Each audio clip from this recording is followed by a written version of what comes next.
atsika fa ny fahasoavan'Andriamanitra miaraka amintsika.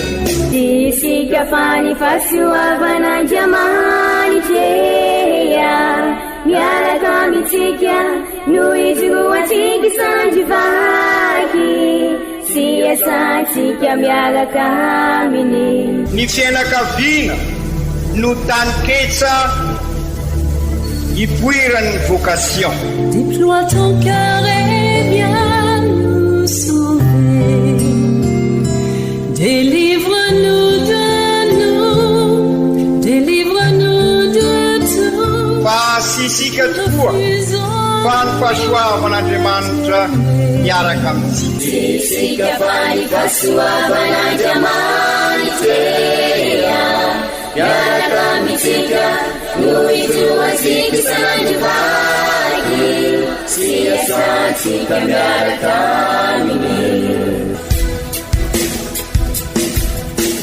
Fa olo raika atokotran'isika ao aminy, fianakaviana iray ao aminy, sy misy hevitrevitra ny olo no mampizara indraindray, fa Andriamanitra i Jesoa lay mpiandrony tsara ran'olotra ny aina, olo raika ary ao amin'ny fiangonana ao amin'ny eglizy dia sambatra tsika mahasapa an'izay.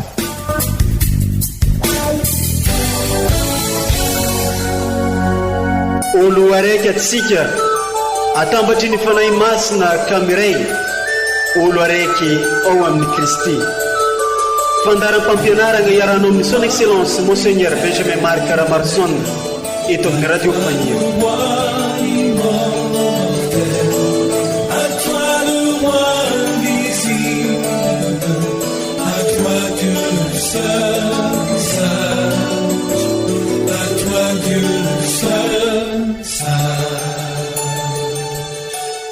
Ankafaliagna ankaravogna trano entinay miarahaba sy mirarisoa ho antsika jiaby. Izay mitandregny sy mandray atrany ireo fandaragna maro samihafa eto amin'ity onjam-peontsika radio Faniry Maria ity amin'izao fotoana izao. Miamana akaiky tokoa ny fankalazantsika ny fetin'ny Noely. Tsy mitsahatra ny eglizy mitaonantsika mandraikariva anomana tsara ny fontsika mba ahafahantsika mandray ny Mesia ampinoana sy ampitiavana. Amin'ity alahady fahaefatra amin'ny fiavian'ny tompo ity dia omena eglizy loahevitra tsika dia ny hoe iarahamonina amintsika Andriamanitra. Ho indrindra ny tononkira fidirana ary ho tsay avy any ambony ny andonao ry lanitra ary oka ny rahona ampidina ny marina toy ny ranonorana ary ny tany isokatra ipoiran'ny mpamonjy. Ndeha ho raisintsika i Kristy tenin'Andriamanitra amin'ny alalan'ireo vaky teny masina omena eglizantsika amin'ity alahady fahaefatra amin'ny fiavian'ny tompo taona ahay ity sy ny fampianaran'ny ray aman-drenitsika dia Monseigneur Archevêque Benjamin Marc Caramarson.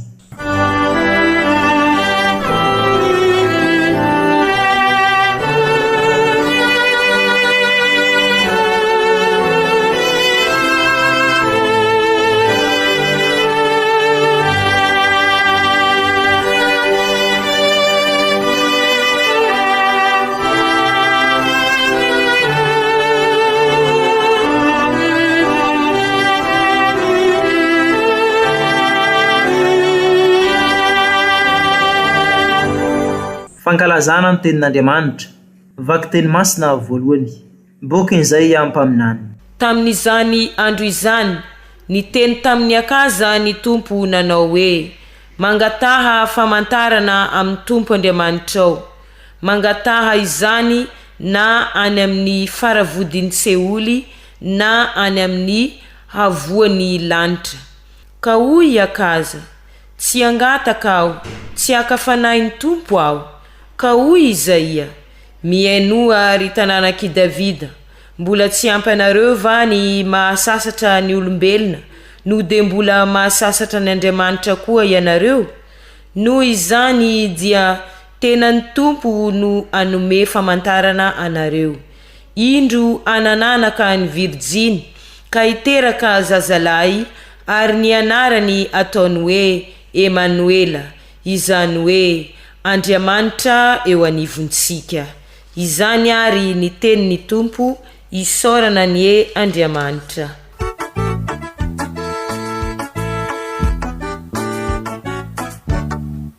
Ivuan varavaranlanta Ewa kateyan tupu Umpampayafanas laza Kristino tupu na desi Ivuan varavaranlanta Ewa kateyan tupu Umpampayafanas laza Kristino tupu na desi Sautansikizao sinzavatu zamanavakazi Sautansikizao sinzavamaru menatika Desamia satana lemayefa na mugatika Yanya, yanya, desika yubintubu Tua pararananta Tewa na teamtubu Umpampayafanas laza Kristino tupu na desi Isanuia katanitananan tupusika Suveluan zaka ifenilani kasingitani Mugatulena desin fafatesha na uatika Yanya, yanya, desika yubintubu Ivuan pararanlanta Ewa nateyan tupu Umpampayafanas laza Kristino tupu na desi Jauh na tonale Ivaravara na fagula Iviran na panjaka na funina Ina sefefena Kristina na desi na lutulura na vaevana Yanya, yanya, desi kayo bintubu Ivuan paravaralanta Ewa na teyan tubu Umpampayafanas laza Kristino tupu na desi Ivuan paravaralanta Ewa na teyan tubu Umpampayafanas laza Kristino tupu na desi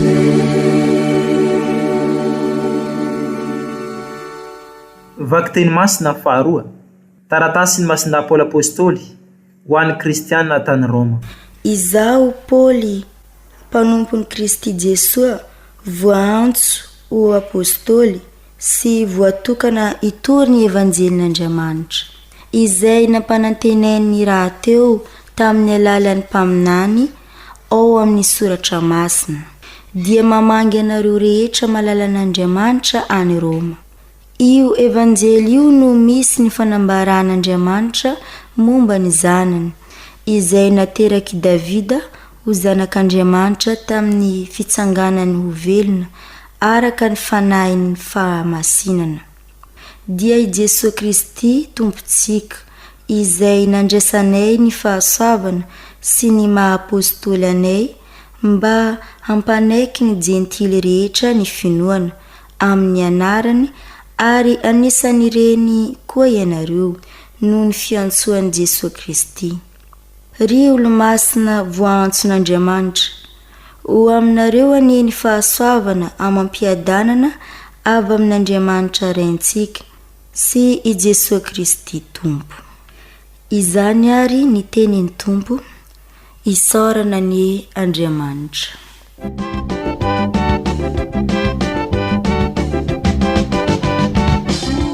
Alleluia, yeah, alleluia, alleluia, yeah, alleluia,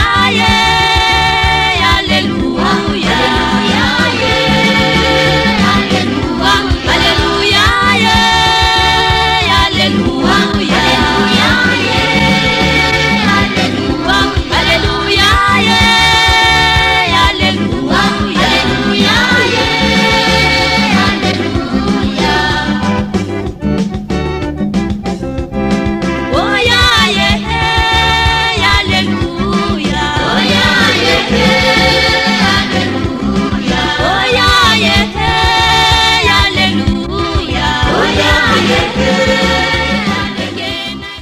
Ombantsika mianakavany ny tompo, ho tanteraka tokoa ny izany.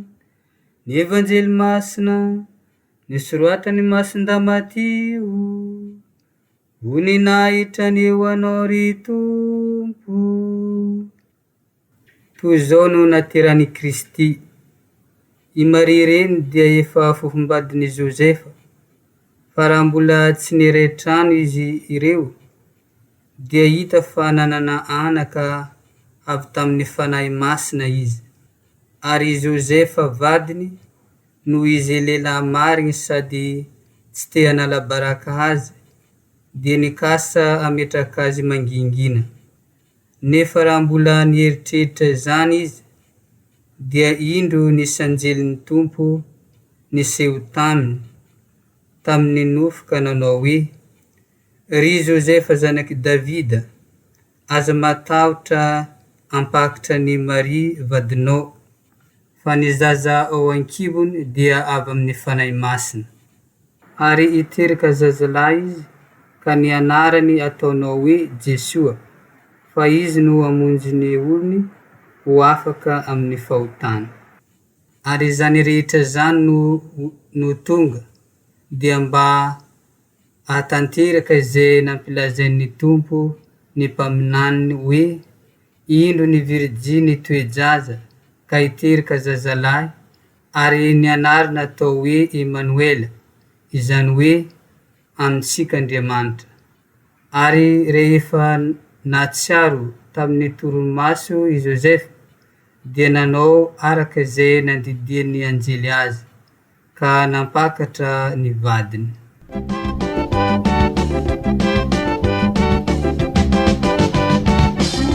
Alleluia, yeah, alleluia, alleluia,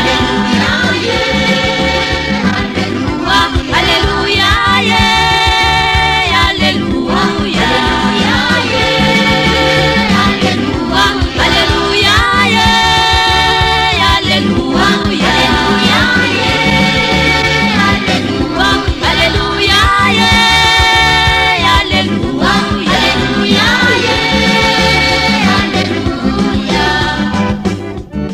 Izany ary ny tenin'ny tompo, dirany eo anao ry Kristy.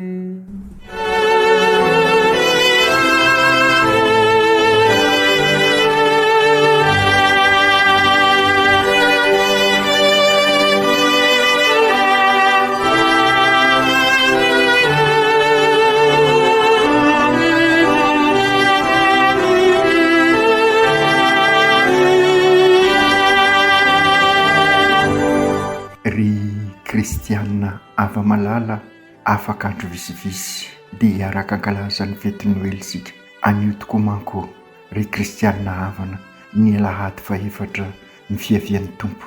Matetika isika no mamerimberina fa ny fankalazana ho antsika dia midika zavatra lalina, satria hoe mahatsiaro fosiny isika sy souvenir ny Noely na anniversaire ho isika, sy anniversaire ny Jesoa no ankalaza isika.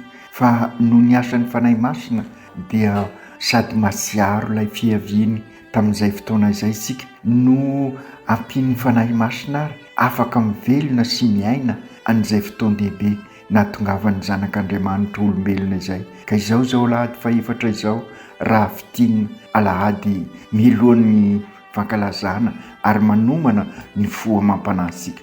Ry kristianina havana, tsara koa ny manamarika fa ao anatin'ny fizanonana faefatra amin'ny synode fafito raha sika mivelona ilay fizanonana faefatra izay andinintsika manokana ny fianakaviana Eglizy kely mandray an-tanana, izay azo lazaina fa mamondrona mamintina ny dinika rehetra ataosika ary efa mampiditra sika amin'ny fankalazana. Ka izay indrindra no ampisehivoko azy eto, satria araka ny voalaza sika ny fankalazana ho antsika dia tsy fahatserovana fosiny fa ny asan'ny fanahy masina, ary izay no andrandray sika amin'izao fiomanantsika amin'ny noely ary fidirantsika amin'ny fijanonana faefatra zao anomana antsika ivelona amin'izany hoe mandray an-tanana matoa tonga nofo tokoa moko ny zanak'Andriamanitra dia hanampy antsika handray an-tanana ny fiainantsika mba ho fiainana zanak'Andriamanitra. Ry kristianina havana, mila manao zay ritodika mazava ary sika raha te handroso sy zay ritodika lavitra ara-tantara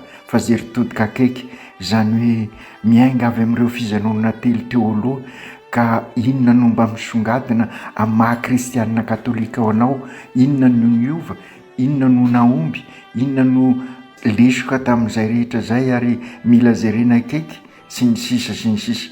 Matoa tonga nofo tokoa ny zanak'Andriamanitra araka ny voalazantsika dia hanavao miaraka amintsika ny fifandraisana roboka, ny fifandraisana amin'ny zavaboary, amin'ny fifandraisana amintsika samitsika, ny fifandraisana amin'Andriamanitra. Zay ny antondian'ny Jesosy eto amintsika amerina indray ilay fifandraisana ary zay no ratsarosika sara no naverimberiny Isaia mpaminany ka miova ny fifandraisana ary miorina amin'ny tena izy ary araka ny fampianaran'Andriamanitra, araka ny arian'Andriamanitra azy voalohany.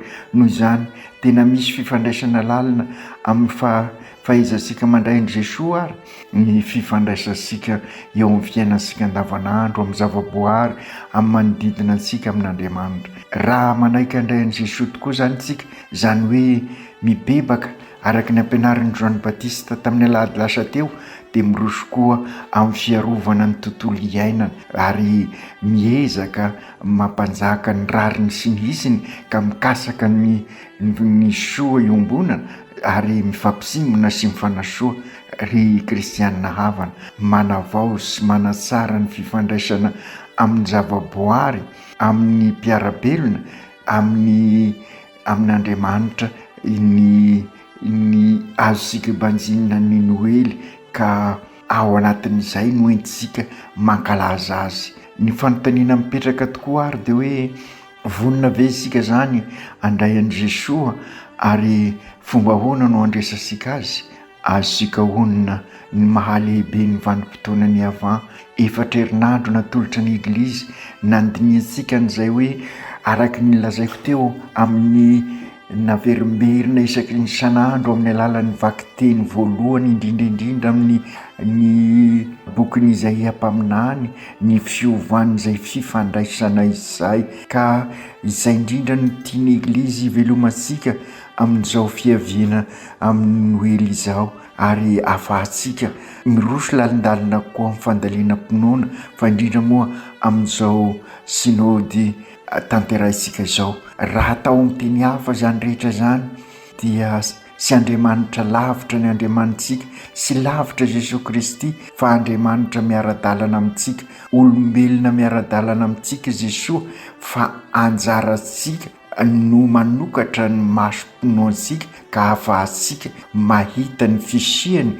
eo amin'ny fiainantsika na dia ao anatin'ny mangidy azy na dia anatin'ny sarotra reny. Ry kristianina havana, aokarisika hiezaka bebe koa hamantatra ny dikan'izany rehetra zany ao amin'ny fiainantsika ary zany indrindra ny votoatin'ny fampianaran'ny Eglizy amin'izao lahady 4 ny fiavian'ny Tompo izao. Nanome ohatra velona ho antsika ny Eglizy dia Masinday Josefa izay niaina tamin'izany fotoana izany. Fantatra antsika fa sy nisy teny nataon'ny Masinday Josefa fa ny fiainany araka ny apetraky nyreo mpanoratra ny Evanjely dia ahafantarantsika ny fomba nandresany Josefa any Jesosy ary dia zay koa no tiany Eglizy ianarantsika, sy mila resabe, sy mila zavatra manakoako ary azo lazaina aza fa ao anatin'ny fahanginana no nentiny nandray azy ary fampianarana lehibe amintsika ireo tabataba manodidina antsika ireny, ireny zavatra maro mamirapiratra ireny, sy ao anatin'ireny no tadiavina Andriamanitra fa ao anivon'ny fiainantsika ao am-pozika ao. Ka izay indrindra no tiany Eglizy ho ampianarana ho sapatsika amin'izao fiomanantsika akaiky dia akaiky amin'ny noely izao. Ny amin'ny Evanjely manko raha fitinina koa dia mitantara ny nahatongavan'i Jesosy nofo ka i Masinday Josefa dia azo lazaina fa izy no ivon'ny tantarany fahatongavana ka isika sirairay koa amin'izao vanim-potoana misy isika zao dia ivony fahatongavan'i Jesoa eo anivon'ny mpiarabelona amintsika. Isika no Kristy mpiarabelona amintsika. Nanana anjara toerana lehibe tokoa amin'ny tantaram-pamonjena Masondahy Josefa. Sy andinika an'izany isika eto fa mitarika ny saisika koa aho mba ahasa-pahasika amin'ny maha-kristianina katolika sika fa manana anjara toerana lehibe isika eo amin'ny tantaram-pirenensika ihany koa, fa indrindra amin'izao fotoana izay resahana matetika ny kondoam-pirenena sy ny sisa mba inona no ahoana ny fomba andresasika azy ireny ary manana modely isika tahaka ny Masondahy Josefa no ahafahasika mivelona ny maha-kristianina sika zay. Sy poerapoera fa ho tahaka ny Masondahy Josefa sika aneo amin'ny manodidina antsika fa mila miova ny fifandraisana na amin'ny zavaboary na amintsika samitsika ary amin'ny Andriamanitra.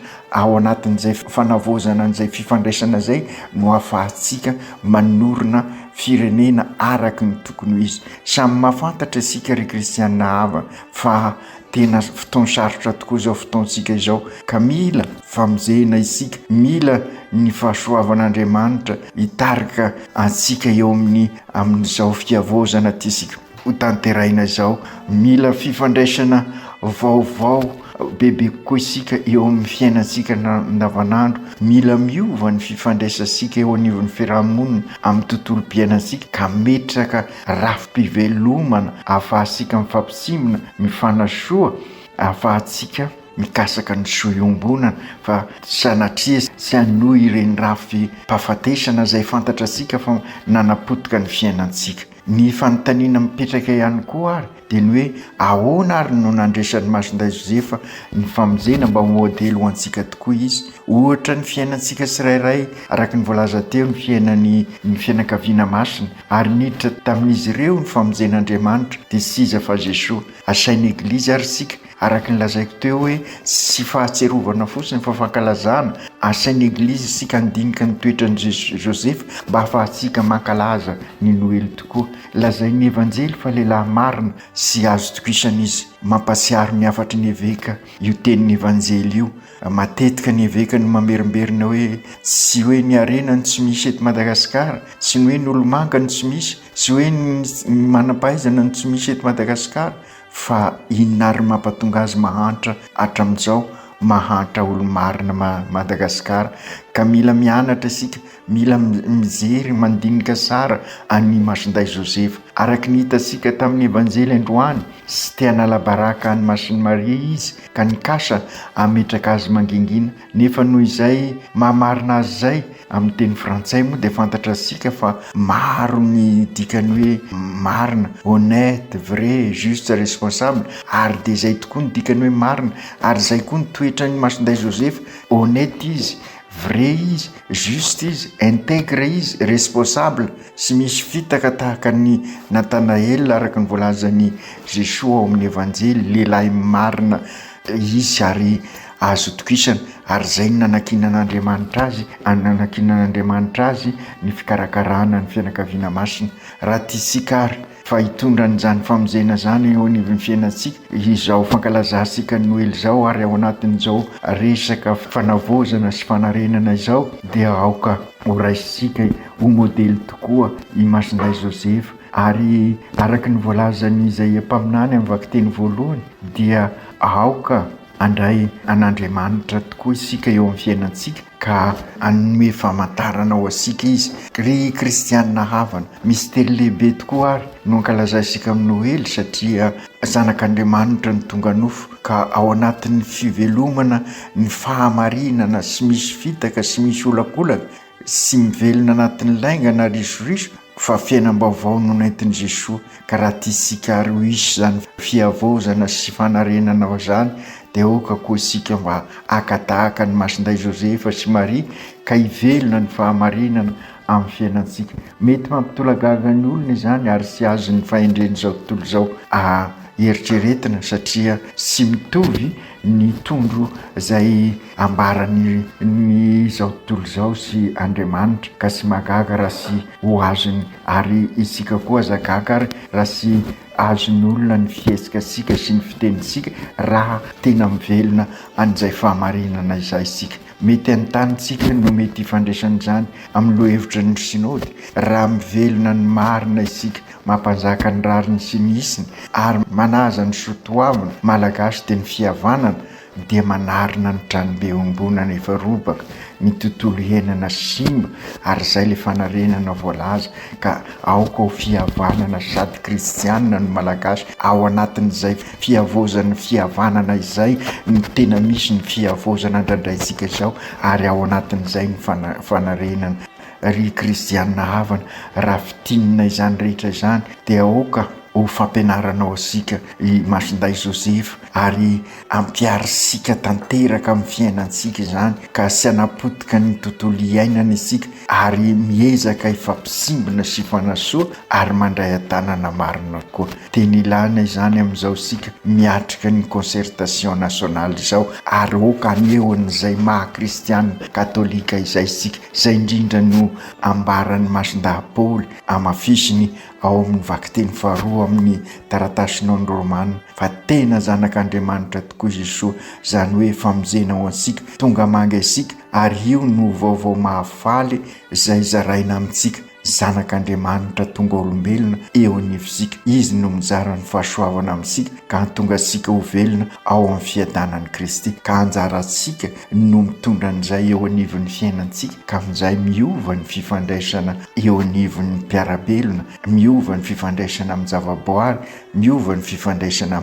amin'Andriamanitra raha mandinika ny fiainantsika tokoa isika ry kristianina havana izay lazaisika matetika hoe mikorosofana ao anatin'ny fahasahiranana dia marina tokoa izany raha mijery ny fahasimban'ny tontolo iainana vokatry ny etraketraka ataosika dia samy eky isika fa mila fiovana tokoa niainany Josefa sy Masiny Maria niaina tao amin'ny fianakaviana masina izy ireo tao Nazareta ary izay no averimberisika isaky ny manao vavaka isika ho an'ny fianakaviana ka aoka ho raisitsika ho modely tokoa i Masinday Josefa ny conscience no tao Masinday Josefa no matotra tsara ka oka anana conscience matotra tokoa isika sy hoe ilay feno fieritreretana fotsiny fa ny maizy azy tanteraka io le conscience lazaina eo ka rehefa resy lahatra izy dia niova ny conscience-ny ka niditra tamin'ny fikarakarana ny Jesosy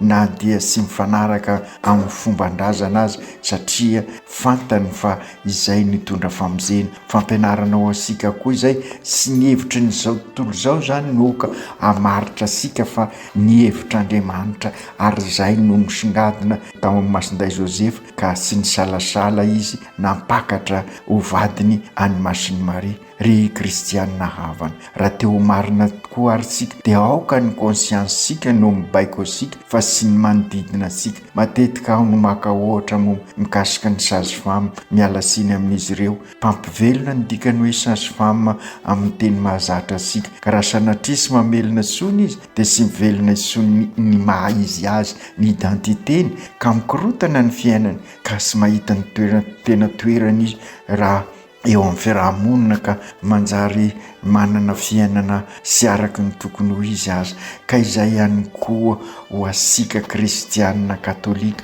aoka amin'izao fotoana izay hitakina an'izay indrindra hivelona an'izay identité sika izay sika tahaka izany koa raha maka ohatra sika raha dokotera mpampivelona ny maha dokotera izay natao hoe sermon Hippocrate izay ataon'izy ireo raha pretra ianao oka anana conscience mapretra raha eveka ianao oka anana conscience maeveka raha olona manam-pahefana manana didy amin'ny mpiarabelona ianao dia oka ny conscience-nao hifanaraka amin'izany ka izay indrindra oka hikarakara hikolokolo isika fa amin'ny zavaboary anjaka fa sy anjakazaka satria zay ny identitésika rehefa napetraka Andriamanitra amin'ny Jean Edena ikarakara ikolokolo anjaka fa sy anjakazaka ka izay ihany koa no sy maintsy iainantsika amin'izao fotoana izao. Io no asa alohan'ny masona Josefa raha nare izy fa bevoka ny fofombadiny. Mila marina isika zany ho mpiaro ny zavaboary, ho mpiaro ny fifandraisantsika samitsika mba ho fifandraisana araky ny sitrak'Andriamanitra. Ry Jesosy Tompo eo anivonay ianao sy lavitra ianao fa miara-dalana aminay, manambara ianao androany fa masonday Josefa ray mpitaizanao no modely atolotra ao anay raha maniry zahay ahay andray anao. Ampianaro ary zahay masonday Josefa ahay andray ny Jesosy mety tsy ho vitanay tanteraka ny fizoroana araky ny maha-kristianina zay kanefa ndraindray sy maintsy mitaky an'izay ka aokary ivelona mandrakariva amin'ny famindraponao zahay ary atoky ny ansom-pitiavanao, matoky ny famindraponao sy ny fahasoavanao zahay ka ingan'izao fankalazana ny Noely anampy anay iavao, anavao ny manodidina anay, anavao ny ty firenenay ty zay kininay aminao. Ry Masiny Maria reninay io ianao nahay nandray an'i Jesosy, ampianaro zahay ahay andray an'i Jesosy koa eo amin'ny fiainanay andavanandro. Aoka tanteraka zany amin'ny anaran'ny Ray sy ny Zanaka sy ny Fanahy Masina. Amen.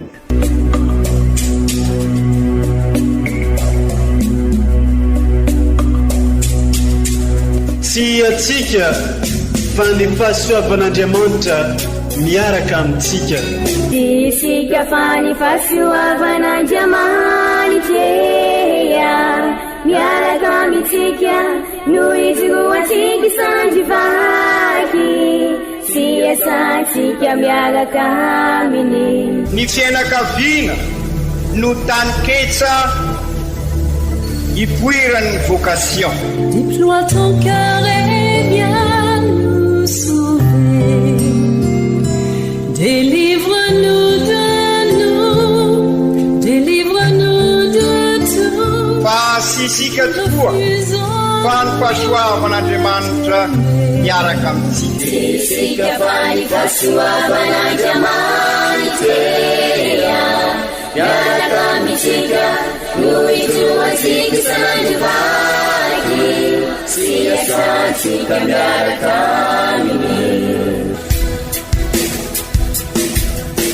Fa olo raika tokoatranisika ao aminy, fianakaviana iray ao aminy, sy misy hevitrevitra. Ny olo no mampizara indraindray fa Andriamanitra i Jesosy lay mpiandrony tsara raha n'olotra ny aina olo raika ary ao amin'ny fiangonana ao amin'ny eglizy dia sambatra atsika mahasapa an'izay.